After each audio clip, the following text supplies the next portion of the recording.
In the quiet timeless village of Makondo, where the silver ribbons of the rivers curved like ancient question marks and the countless stars in the velvet sky blinked like knowing eyes, there lived a young woman named Binta.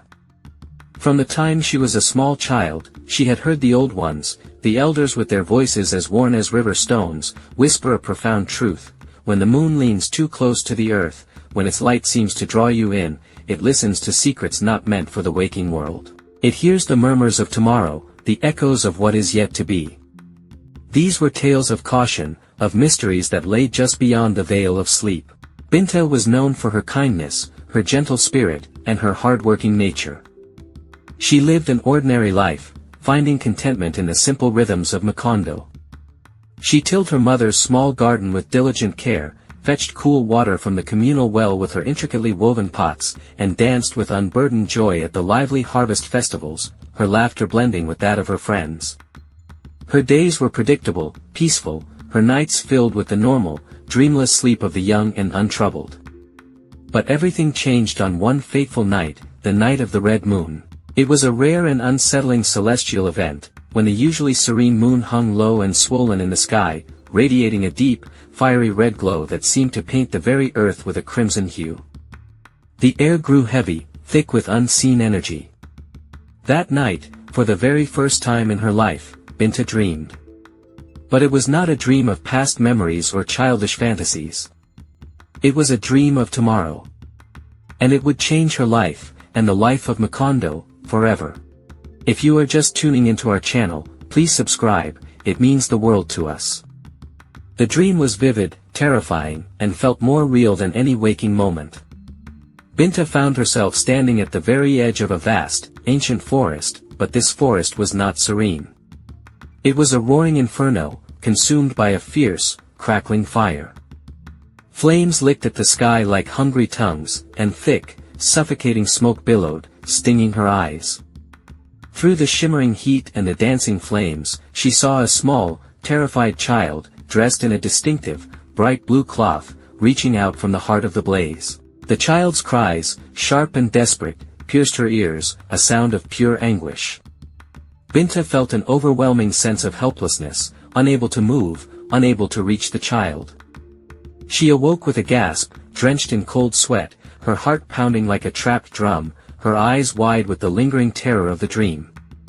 The image of the crying child in blue was burned into her mind. The next day, the bright morning sun felt strangely unsettling, unable to dispel the chilling memory of the dream. Binta went about her chores, her mind clouded by the vision. Then, just as the sun reached its peak, a traveler, dusty and weary, stumbled into Makondo. He pulled a small cart, and in the cart, nestled safely, was a small baby, wrapped in a distinctive, bright blue cloth. Binta froze. It was the child from her dream. The traveler, his face etched with fright, quickly explained that his cart had been caught in a sudden, fierce brush fire near the village borders, forcing him to flee his burning goods to save the child. As he spoke the word brush fire, Binta, who was nearby, perhaps fetching water from the communal well, felt a sudden dizziness. The world spun, and she fainted, collapsing to the dusty ground. The villagers rushed to Binta's aid, bewildered by her sudden collapse. But as she was revived, and the traveler's story spread, a ripple of astonishment, then awe, spread through Makondo. She dreamed it, someone whispered. She dreamed the fire, and the child in blue. Word spread quickly, morphing from excited murmurs to fearful reverence. Binta, the girl who dreams true. Her ordinary life was shattered, replaced by a new, unsettling reputation. The veil between her world and the future had been torn, and she was now a reluctant bridge between the two. The dreams had begun, and they would not stop. At first, the people of Makondo were not afraid, they were in awe. Her reputation as the dreamer of truth spread far beyond the village borders.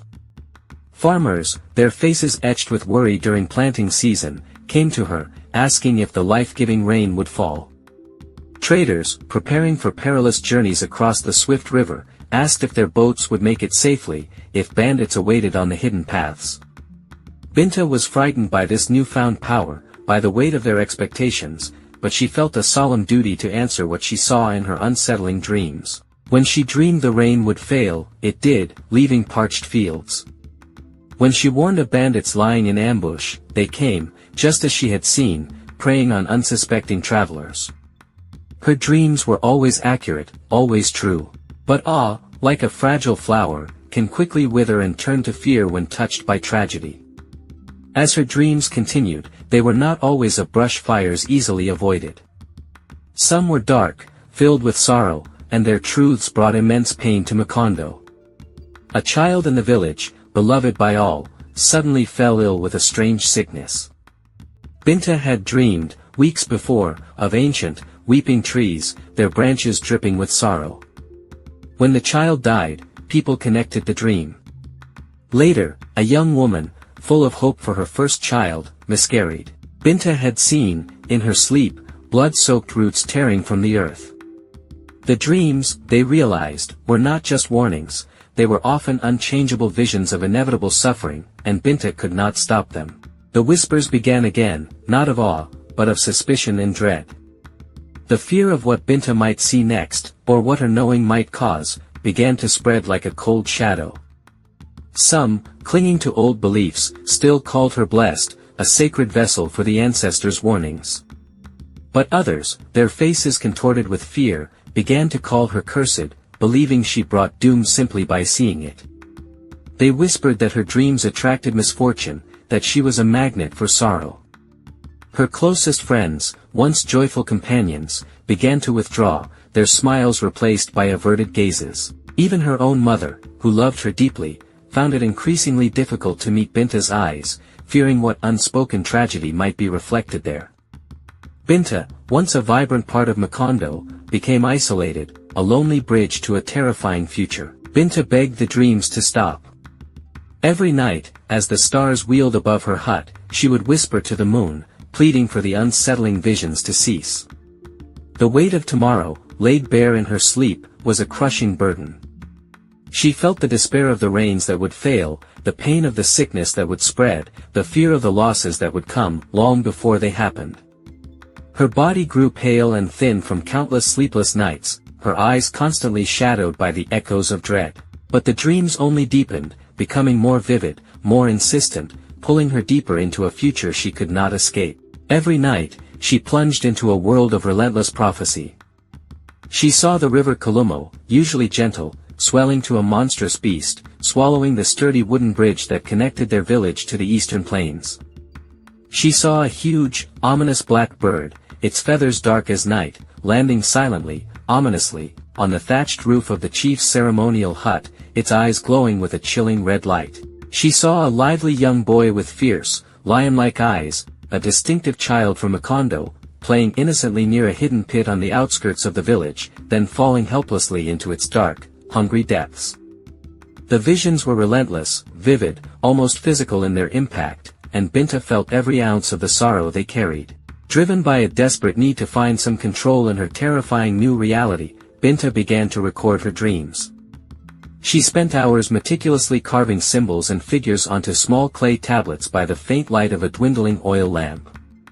Each carving was a fragment of tomorrow, a silent, chilling record of what was to come. She hid them carefully, first beneath her sleeping mat, then, as the pile grew, under a loose floorboard in her hut, hoping to contain the terrifying truths they held. It became a frantic, lonely routine, a desperate attempt to grasp onto sanity. Her skin grew paler with each sleepless night, her body weary, but still, the dreams came, demanding to be witnessed, demanding to be recorded. Then, one day, the most terrible dream of all visited her. Binta saw the chief, their respected leader, gravely ill, his face drawn and weak. She saw his grand ceremonial staff, a symbol of his unwavering power, snap cleanly in half in his hand. His magnificent hut, a beacon of strength, burst into flames from an unseen spark. And his precious, ancestral beads, ancient heirlooms that symbolized his lineage and the village's history, were scattered into the surging river, lost forever in a devastating flood. Binta woke up with a gasp, her heart gripped by profound fear. This dream was too direct, too terrible. She knew the villagers would blame her, would see her as the bringer of doom, not the messenger. The chief was beloved. To speak this truth would surely lead to her ruin. After agonizing hours of internal struggle, her face a mask of terrible, lonely burden, she made a decision. She would tell no one. She would bear this secret alone, hoping to perhaps avoid the village's anger, but unknowingly sealing her own fate. But prophecy, like a festering wound, cannot be hidden for long, especially when it concerns the fate of a beloved leader. The chief, robust and strong, slowly began to fall ill, growing weaker with each passing day, just as Binta had seen in her terrifying dream. Worry turned to fear in Makondo. Then, one violent night, a sudden, fierce lightning strike, uncommon for their region, hit the chief's hut directly. It burst into flames, just as Binta had seen, despite the villagers' frantic efforts to put it out. And the rain that came was not a blessing, but a deluge, a furious downpour that swelled the river Kalumo beyond its banks, flooding parts of the village and sweeping away homes, taking with it the chief's precious, ancestral beads, just as Binta had desperately tried to unsee. The villagers, heartbroken by their chief's suffering and the mounting disasters, turned their grief into a ferocious anger, needing someone to blame for the unfolding doom. Their collective fear, unable to grasp the true nature of prophecy, turned on Binta. She invited this doom, they shouted, their voices a furious mob. Her dreams are a curse upon us. She did not warn us. They swarmed her humble garden, burning the precious plants she had nurtured. They shattered her intricately woven water pots, destroying the tools of her simple life. And then, without mercy, they dragged her to the very edge of the village borders, beyond the last protective huts, casting her out into the harsh wilderness, forbidding her to return. Binta fled, her heart not just broken, but shattered by the betrayal of the people she loved, the people she had tried to save in her silence. Her spirit, once a quiet flame, now seemed to flicker, almost extinguished by despair. Binta fled into the vast, desolate expanse of the Whispering Plains, a place of ancient, windswept grasslands where the trees were sparse and the earth stretched endlessly. The sun beat down mercilessly, and the winds, relentless and dry, carried the chilling voices of those long dead, or perhaps, simply the echoes of her own despair and isolation. She stumbled, exhausted, dehydrated, her spirit crushed by the weight of her betrayal. She felt utterly alone, a prophet without a people, a messenger scorned.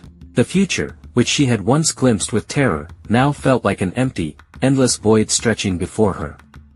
She questioned everything, even the purpose of her gift, wondering if knowing tomorrow was truly a blessing, or the cruelest curse of all. The wind seemed to mock her, circling her broken spirit, finding a flame that now indeed feared its touch. In her darkest hour, as despair threatened to consume her, Binta was found.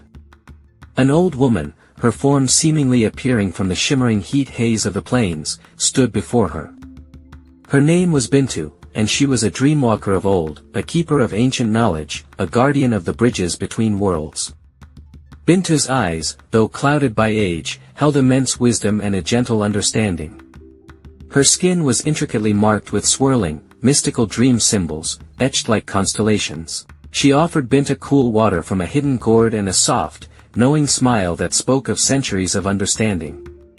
Binta, initially wary, then accepted, drawn by Bintu's calm authority and the palpable sense of peace that radiated from her.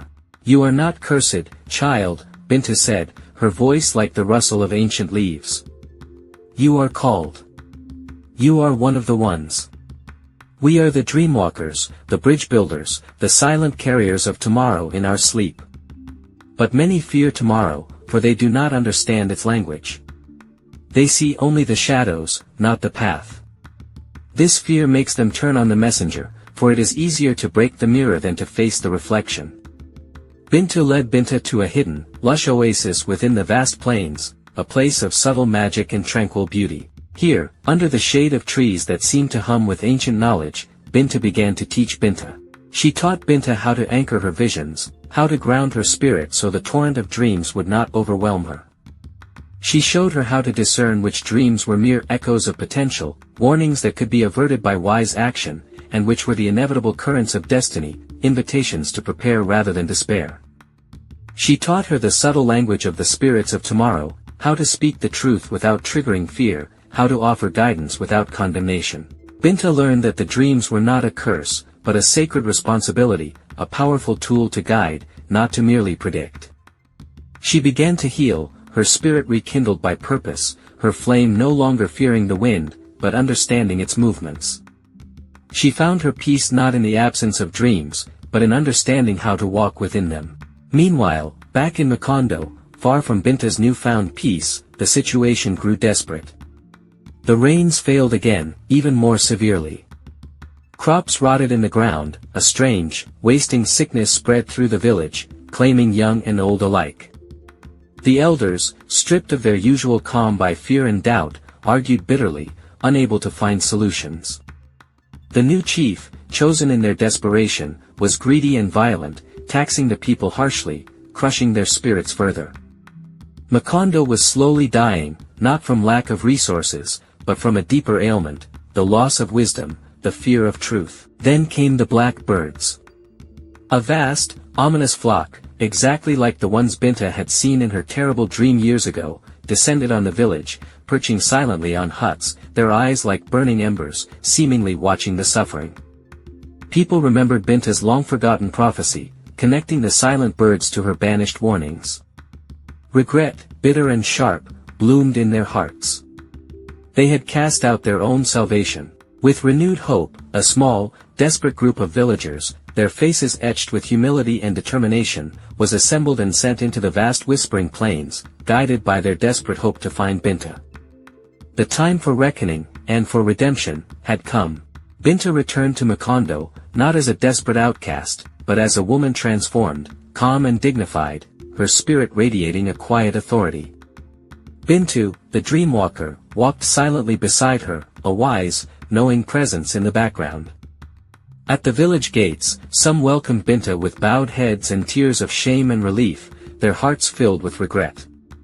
Others watched in fear, still wary of her power, their faces reflecting the deep-seated superstition that clung to Makondo. Binta demanded only one thing from them, truth. Not just words, but a true reckoning with their past actions and their own fears. She asked them to write their deepest fears on small pieces of bark or dried leaves, to name the things they refused to face, the mistakes they had made, the blame they had cast, their fears for tomorrow. Hesitantly at first, then with growing resolve, the villagers wrote. Binta collected their words, their confessed fears, and burned them in a sacred fire, the smoke rising like a prayer, carrying their burdens. She then mixed the ashes with pure water in a beautiful, ceremonial pot. She walked slowly around the village borders, pouring this water onto the earth, her voice clear and strong. Only those who face what they fear can truly build what they hope. Let these ashes be a memory of what we release, and this water a promise of what we will grow. The act was a powerful symbol of their collective commitment to change, to face their shadows, to heal. That night, one last dream came to Binta, a dream unlike any before it. She saw Makondo bathed in the soft, serene moonlight, tranquil and peaceful. Children were laughing, their faces bright with unburdened joy, their laughter echoing freely. Old ones were singing joyful songs around a vibrant communal fire, their voices filled with hope. But in the distant horizon, a subtle, dark storm gathered, low and ominous, a silent warning against complacency. Binta awoke, not with terror, but with a quiet calm and unwavering resolve. She told them of this final dream, her voice clear and firm. Prepare, she instructed, not with fear that paralyzes, but with wisdom that builds. Dreaming is not doom. It is a map. The villagers, now united in their purpose, listened. They began to work together, tirelessly. They reinforced their huts, building them stronger against future storms. They dug new, deeper wells and built secure storehouses, filling them with abundant harvest. They taught their children not only to play, but to read the stars, to understand the subtle signs of the wind, to respect the wisdom of the land itself. The storm came, as Binta had seen, fierce and relentless, but they were ready. Makondo stood firm against the storm, its foundation strong, its spirit unbreakable. It emerged not just saved, but transformed, now known across the lands as the Village of Foresight. Binta became Makondo's revered oracle, not of fear or impending doom, but of wisdom and proactive foresight. The villagers, through her guidance, learned that dreams are not just shadows from the night, but powerful tools, sacred maps to guide their choices. And under every full moon, Binta would stand by the river, her spirit light, whispering to the stars, not with fear, but with profound gratitude and understanding, I no longer run from my dreams. I walk in them, and in doing so, I build tomorrow. The future is not a curse when we prepare for it with wisdom and courage. To dream is not to fear tomorrow, but to build it wisely, with understanding, hope, and unity. For when a people face their fears and listen to the wisdom of foresight, they do not just survive the storm, they build a brighter, stronger tomorrow, a testament to the power of a dream embraced.